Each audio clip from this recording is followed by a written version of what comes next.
আজকে রিক্সাওয়ালা, আজকে সবজিওয়ালা রাস্তায় আন্দোলন করে। আমরা কোন মুখে আন্দোলন করবো বলতে পারেন?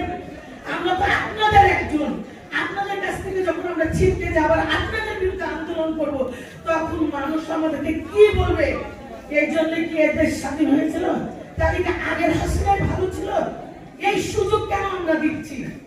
আপনাদের কাছে শেষ অনুরোধ, আমি আপনাদের কাছে বিনীত অনুরোধ করছি, আপনারা আমাদের সন্তানের মতো, ভাইয়ের মতো, আপনারা এই দেশের অভিভাবক, আপনারা এই দেশের রত্ন, আপনারা এই দেশের মুক্তিযোদ্ধা, আপনারাই আমাদের মান সম্মান ফিরিয়ে দিবেন।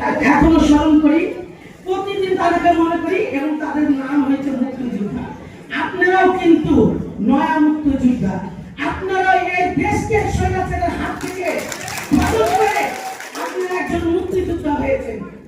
আমরা দীর্ঘ আন্দোলনের পর আপনাদের বয়সের সন্তানরা আমরা আমাদের বুক থেকে ছিঁড়ে ফেলে বলেছে আন্দোলন করে এই দেশকে স্বাধীন করো।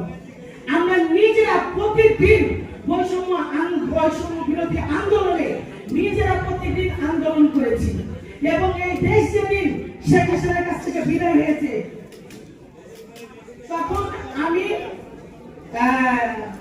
আমরা সবাই আনন্দ পেয়েছি, অনেক আনন্দ করেছি। ঠিক কিছুদিন পরে দেখছি ওই বৈষম্য বিরোধী আন্দোলনকারী যারা আমরা ছিলাম, আমরা সবাই বৈষম্য শিকার হলাম। কেন? আমাদের অপরাধটা কি?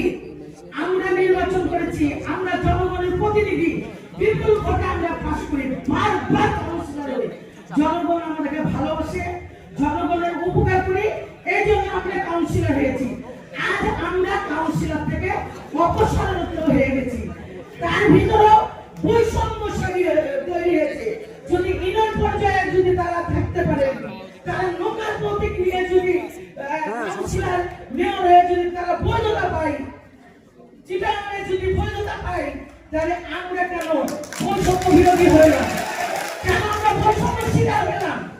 আপনার কাছে আপনি আমাদের সন্তানের বয়সে এখানে ভাইয়া এত মিডিয়াতে কথা বলে, আমাদেরকে নিয়ে অনেক কথা বলেন।